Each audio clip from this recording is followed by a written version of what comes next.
মুসা নবী এবং মুসা নবীর জামানায় আল্লাহর আরেকজন প্রিয় বান্দা ছিলেন।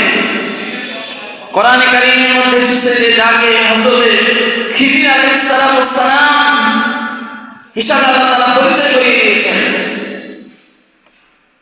যে মুসা নবী একসময় তার কওম তার জাতির সামনে ভাষণ দিচ্ছেন, বক্তব্য দিচ্ছেন, খুতবা দিচ্ছেন। তো একজন তার উম্মত জিজ্ঞাসা করেছিল, হে আল্লাহর নবী পয়গম্বর মুসা কালিমুল্লাহ, এই জামানায় বর্তমান সময়ে সবচাইতে জ্ঞানী, সবচাইতে এলেমওয়ালা মানুষটা কে? মুসা নবী বলছিল যে এই জামানায় সবচাইতে জ্ঞানী ব্যক্তি হচ্ছে আমি মুসা। সে নিজেই বলছে যে আমি যেহেতু নবী পয়গম্বর, এই যে মুসা নবী বলছে যে আমি এই জামানার মধ্যে আমি সবচাইতে জ্ঞানী, আমার থেকে জ্ঞানী কেউ নাই। কিন্তু আমার আল্লাহ তাআলা মুসা নবীর এই কথাটা আমার আল্লাহর কাছে পছন্দ হয় নাই। আমার আল্লাহ ওহী নাযিল করলেন, মুসা নবীর কাছে ওহী আসলো সূরা কাহফের 60 নম্বর আয়াত থেকে এই ঘটনাগুলো আমাদের কাছে ওহী নাযিল হয়ে গেল। আল্লাহ ওহীর মাধ্যমে জানিয়ে দেন, মুসা রে, এই জামানায় তোমাকে নবুয়ত দিয়েছি, তুমি আমার পক্ষ থেকে নবুয়ত প্রাপ্ত হয়েছো, এজন্যই যে তুমি সবচেয়ে জ্ঞানী তা কিন্তু নয়। এই জামানায় এই সময়ে তোমার থেকে তোমার চেয়ে আরো জ্ঞানী আমি আল্লাহ তাআলা আমার জমিনের মধ্যে আমার বান্দা আমি রেখে দিয়েছি। বলি সুবহানাল্লাহ। যখন মুসা নবীর কাছে ওহী নাযিল করলেন, আল্লাহ জানিয়ে দিলেন যে তোমার থেকেও জ্ঞানী ব্যক্তি এই জমিনের মধ্যে আছে। দেখেন, মুসা নবীকে আল্লাহ নবুয়ত দিয়েছেন, তিনি একজন প্রসিদ্ধ নবী, তারপরে আল্লাহ জানিয়ে দিলেন যে তোমার চেয়ে আরো জ্ঞানী মানুষ, আরো এলেওয়ালা মানুষ তোমার এই সময়ে আরো আছে। হযরত মুসা নবী আল্লাহকে বললেন, আল্লাহ যদি আমার চেয়ে যদি জ্ঞানী ব্যক্তি থাকে এই জমিনের মধ্যে, রব্বি কারীম আমি আল্লাহ তোমার সেই জ্ঞানী ব্যক্তিকে আমি দেখতে চাই। এই জমিনের মধ্যে যদি আমার চেয়ে যদি অধিক জ্ঞান সম্পন্ন মানুষ যদি থাকে, আমি তার সন্ধান চাই, তাকে দেখতে চাই। আল্লাহ কোরআনে কারীমে ভাষায় বলেন, আল্লাহ বলেন, ওয়া ইয ক্বালা মূসা লিফাতাহু লা আবরাহু হাত্তা আবলুগা মাজমা'আল বাহরাইনি আও আমদিয়া হুকুবা। মুসা বললেন যে আমি দেখতে চাই যে এই জামানায় আমার চেয়েও জ্ঞানী মানুষটা কে। আমার জীবন যদি চলে যায় আমি তাকে খুঁজে বের করবো, আমি তাকে দেখতে চাই। আল্লাহ বললেন, ঠিক আছে, তুমি যদি তাকে দেখতেই চাও, ঠিক আছে, তুমি তাকে দেখতে পারবে।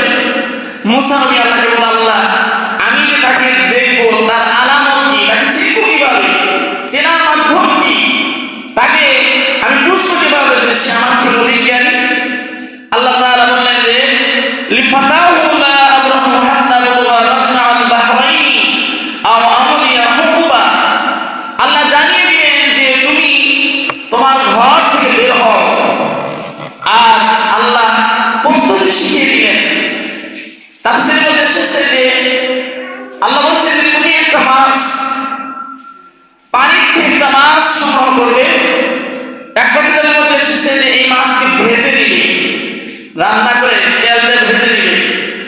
আর একটা কিতাবের মধ্যে এসেছে যে লবণ মাখিয়ে নিবে। আল্লাহ তাআলা ওহীর মাধ্যমে জানিয়ে দিলেন যে এই তোমার ব্যাগের মধ্যে যে মাছটা থাকবে, ভাজা মাছ, এই মাছ যখন তাজা হয়ে যেই পানিতে প্রবেশ করবে, যেখান থেকে প্রবেশ করবে সেখানে আমার সেই জ্ঞানী আমার বান্দা তোমার থেকে তোমার চেয়ে অধিক জ্ঞান সম্পন্ন সেই মানুষের সন্ধান তুমি সেখানেই করবে। বলি সুবহানাল্লাহ। মুসা নবী, কোরআনের ভাষায় এসেছে, মুসা নবী ফালাম্মা বালাগা মাজমা বাইনিহিমা নাসিয়া হুদাহুমা ফাত্তাখাযা সাবিলাহু ফিল বাহরি সারাবা। মুসা আলাইহিস ইউনুসা ইবনে নূহ এই ইউনুসা নূহকে সাথে নিয়ে বললেন যে চলো আমরা সাগরের কিনারে সাগরের তীরে আমরা হাঁটবো। আল্লাহ তাআলা ওহীর মাধ্যমে জানিয়ে দিয়েছেন যে আমার চেয়েও অধিক জ্ঞান সম্পন্ন ব্যক্তি আছে যিনি সাগরে নদীতে বাস করেন, আমরা নদীর তীরে আমরা হাঁটবো। তো ইউনুসা মুসা নবীর সাথী ছিলেন, সঙ্গী ছিলেন। ইউনুসার কাছে সেই ব্যাগটা ছিল, তাফসীরের মধ্যে এসেছে যে ইউনুসার কাছে সেই ব্যাগটা ছিল ভাজা মাছ বা লবণযুক্ত মাছ। যখন এই মাছ নিয়ে রওনা হয়েছে নদী সাগরের তীরে কিনারে হাঁটতেছে চলতে হযরত মুসা আলাইহিস সালাম ক্লান্ত হয়ে গেলেন। কোরআনের মধ্যে এসেছে যে মুসা আলাইহিস সালাম ক্লান্ত হয়ে গেলেন, চোখের মধ্যে ঘুম এসে গেল এবং ইউনুসাও তার চোখে ঘুম এসে গেল। তারা দুজন পাথরের উপরে হেলান দিয়ে বিশ্রাম নিচ্ছেন। যখন নিচ্ছেন ওই সময় চোখ বন্ধ হয়ে তারা ঘুমিয়ে গেল। যখন ঘুমিয়ে গেল হঠাৎ ইউনুসার এই ব্যাগ থেকে যে ভাজা মাছটা ছিল সেই মাছ জীবিত হয়ে গেল, জেতা হয়ে গেল। জীবিত হওয়ার পরে এই মাছ ব্যাগের ভিতর থেকে লাফালাফি শুরু করে ওইখান থেকে ব্যাগ থেকে বের হয়ে সে সাগরের মধ্যে পানির মধ্যে সে প্রবেশ করলো। বলে সুবহানাল্লাহ। তো ইউনুসা যখন দেখলো যে তার ব্যাগ থেকে মাছ বের হয়ে সাগরের মধ্যে প্রবেশ করলো, তো ইউনুসা এই কথা এই ঘটনাটা মুসা নবীকে বলতে পারেনি, মনে নাই, শয়তান ভুলিয়ে দিয়েছে। আল্লাহ বলছেন যে মা সানিয়াহু ইল্লা শাইতান আন আযকুরা ওয়াত্তাখাযা সাবিলাহু ফিল বাহরি আজাবা। যে মুসা আলাইহিস সালামের সাথে ইউনুসাকে মা সানিয়াহু ইল্লা শাইতান, শয়তান ভুলিয়ে দিয়েছে। শয়তান ইউনুসাকে ভুলিয়ে দিয়েছে এই ঘটনা মুসাকে জানানোর জন্য সে ভুলে গিয়েছে। তারা ঘুম থেকে জাগ্রত হয়ে আবার রওনা হয়েছে। চলতে দিন শেষ, রাত শেষ। মুসা আলাইহিস সালাম তার ক্লান্তি আরো বেড়ে গেছে, ক্ষুধার তাড়না শুরু হয়ে গেছে। সেই ইউনুসাকে বললো যে ব্যাগের মধ্যে খাবার আছে, আমি অনেক ক্লান্ত হয়ে গেছি, ব্যাগের মধ্যে খাবার আছে, খাবার বের করো, আমরা খাবার খাবো।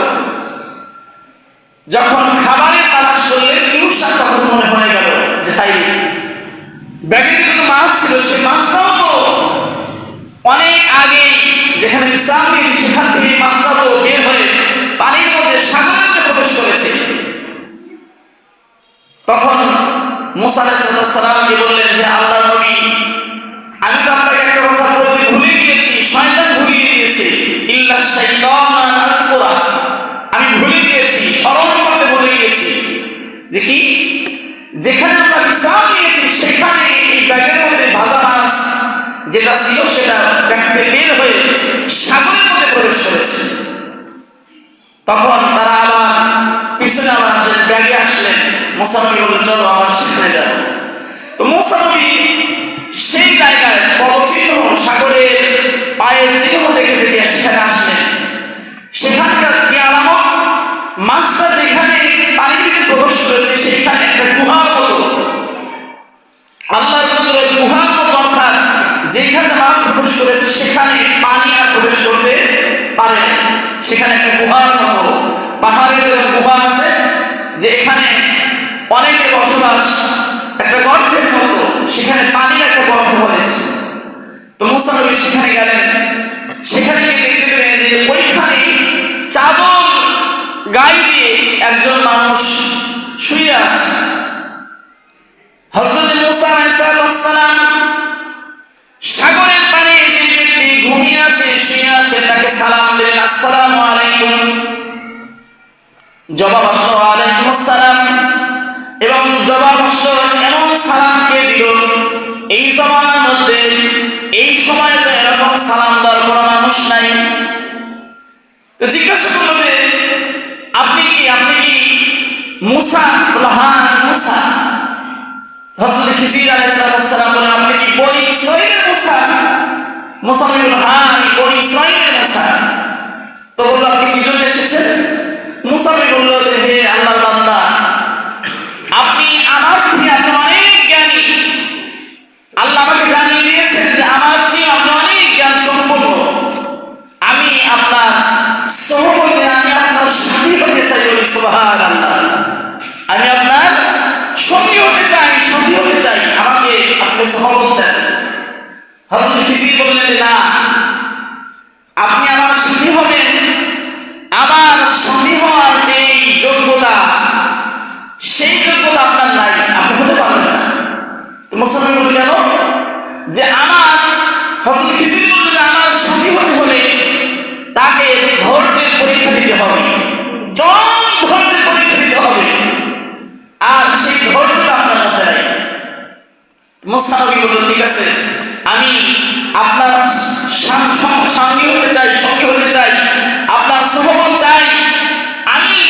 চলতেছেন। চলতে চলতে চলতে চলতে তারা প্রয়োজন অনুভব করলেন যে এই পার থেকে ওই পার যেতে হবে। তারা নদীর মধ্যে একটা নৌকা দেখতে পেলে নৌকা কাঠ দিলেন। কোরআনের মধ্যে এসেছে যে যখন নৌকা কিনারে আসলো, তারা তিনজন, খিজির আলাইহিস সালাম, মূসা আলাইহিস সালাম এবং মূসা নবীর সঙ্গী ইউশা ইবনে নূন, সেও তাদের সঙ্গী হয়ে নৌকার মধ্যে আরোহণ করলেন। আরোহণ করার পরে যখন নদী পার হয়ে নৌকা ওপারে নিয়ে গেল, হযরত খিজির আলাইহিস সালাম হঠাৎ নৌকার একটা পাটাতন, একটা কাঠ পুরাকে ছিদ্র করে দিলেন। মূসা নবী বললেন যে আপনি যেই যারা আমাদের পার করে দিল এবং নৌকার মাঝিরা কোনো ভাড়া নেয় নাই, কোনো মজুরি নেয় নাই, তো মূসা নবী বলল যে আপনি এটা কি করলেন? যারা আমাদেরকে পার করে দিল, নদী পার করে দিল, আর সেই নৌকাটা আপনি ভেঙে দিলেন, এটা তো কাজ ভালো হলো না। হযরত খিজির বললেন যে আপনি প্রথম নাম্বার যে শর্ত ছিল সেটা ভঙ্গ করলেন। মূসা নবীকে বললেন যে আমার সাথে থাকার যে শর্ত, সে শর্ত আপনি ভঙ্গ করেছেন। আমি বলছি যে আপনার ধৈর্য নেই। তো মূসা নবী বললেন ঠিক আছে, আমার ভুল হয়েছে, আমি আর আপনাকে আর দ্বিতীয়বার আপনাকে আর প্রশ্ন করবো না, কোনো কিছু বলবো না। তারা নদীর ওপার গিয়ে রাস্তা চলছেন। কোরআনের সূরা কাহফের মধ্যে এসেছে যে রাস্তা চলতে চলতে দেখতে পেলেন যে এক জায়গার মধ্যে অনেকগুলো ছোট ছোট শিশু বাচ্চা তারা খেলাধুলা করছে। এই বাচ্চাগুলোর মধ্যে যেটা সবচাইতে সুন্দর সুশ্রী, হযরত খিজির এই সুন্দর বাচ্চাটাকে ঘাড় মটকিয়ে, ঘাড় বসিয়ে এই বাচ্চাকে মেরে ফেললেন, ধ্বংস করে দিলেন। হযরত মূসা জিজ্ঞেস করলেন আপনি এত সুন্দর একটা বাচ্চাকে আপনি নষ্ট করে দিলেন, মেরে ফেললেন, এটা কেমন হলো? হযরত খিজির বললেন যে আপনি তো আবার শর্ত ভঙ্গ করলেন, আপনি আমার সাথে থাকার যে শর্ত সেটা আবার আপনি নষ্ট করলেন, আপনি আমার সুহবত ত্যাগ করুন।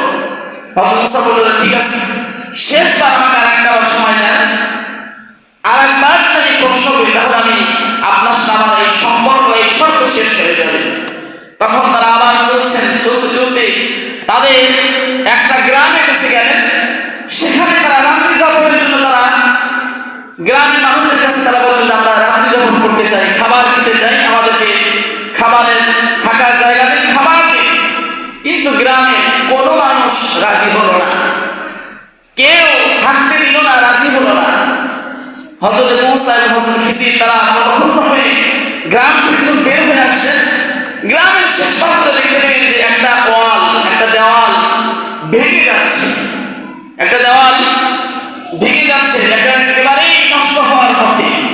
হযরত খিজির এই দেওয়ালটাকে আবার মেরামত করে আবার সোজা করে দিলেন। তো মূসা নবী বলল যে আপনি এটা কি করলেন? আমরা যে গ্রামে এসেছি খাবারের জন্য, থাকার জন্য, খাবারও দিব না, থাকতেও দিব না, আপনি তাদের এই ওয়ার্ড আপনি ঠিক করে দিলেন, এটা কেমন হলো? হযরত খিজির বললেন যে আপনি আমার সাথে সম্পর্ক ছিন্ন করুন, আপনার আমার সাথে থাকার যে শর্ত ছিল তিনটা শর্ত আপনি নষ্ট করেছেন। তখন হযরত মূসা বলল ঠিক আছে, আপনার সাথে আমার সম্পর্ক শেষ, তবে আমি আপনার থেকে যাব, কিন্তু এই যে তিনটা কাজ করলেন, তিনটা ঘটনা ঘটাইলেন, এই তিনটা ঘটনার মূল রহস্য আমি না জেনে, আমি না শুনে আমি যাব না। হযরত খিজির বললেন ঠিক আছে, আমি তিনটা ঘটনার রহস্য বলছি। প্রথম নাম্বার যে আমি যেই নৌকাতে আমরা আরোহণ করেছি, নৌকা আরোহণ করে নদী পার দিয়েছি, সেই নৌকাটা ছিদ্র করে দিয়েছি। এর ব্যাখ্যা হচ্ছে যে এই নৌকার মালিক যারা, তারা অত্যন্ত গরিব, মাঝি গরিব, এবং নৌকাটা অনেক নিখুঁত সুন্দর। এই এলাকার মধ্যে যেই সমাজপতি, যেই রাজা আছে, এই রাজা অত্যন্ত জালিম। এই জালিম এই নিখুঁত নৌকা যদি দেখতে পায় তাহলে এদের এই নৌকাটা সে নিয়ে নিবে, তাদের থেকে, মাঝিদের থেকে সে নিয়ে নিবে, জোরপূর্বক নিয়ে নিবে। অতএব আমি এই নৌকাটা ছিদ্র করে কানা করে দিয়েছি, খুব করে দিয়েছি, যেন এই এলাকার যে বাদশা আছে সে যেন এই নৌকাটা যেন না নেয়। তো তো খিজির বললেন যে এই কাজটাকে আমি ভালো করেছি না খারাপ করেছি? হযরত মুসা বললেন অত্যন্ত ভালো কাজ করেছেন, বলি সুবহানাল্লাহ। দ্বিতীয় নাম্বার, হযরত খিজির বললেন আমি যে ছেলেটা আমি হত্যা করেছি, এই ছেলেটা বড় হয়ে যখন বড় হবে, সেই ছেলেটা বড় হয়ে সে নাস্তিক হয়ে যাবে, সে ইসলাম থেকে খারিজ হয়ে যাবে, তার বাপ মা দুজন মুমিন ঈমানদার, কিন্তু এই ছেলেটা যখন বড় হবে, বড় হওয়ার পরে তার বাপ মা অবাধ্য হবে এবং এই সন্তানটা তার বাপ মাকে ইসলাম থেকে বের করে নিয়ে আসবে, সে নিজেও নাস্তিক, অন্যদেরকে সে নাস্তিকতার মধ্যে নিয়ে আসবে। অতএব তাকে আমি প্রথমেই ধ্বংস করে দিয়েছি, সে যেন ইসলামের দ্বীনের যেন ক্ষতি করতে না পারে। অতএব এই কাজটাকে আমি খারাপ করেছি না ভালো করেছি? হযরত মুসা বললেন যে অত্যন্ত ভালো কাজ করেছেন, এটা অত্যন্ত ভালো কাজ।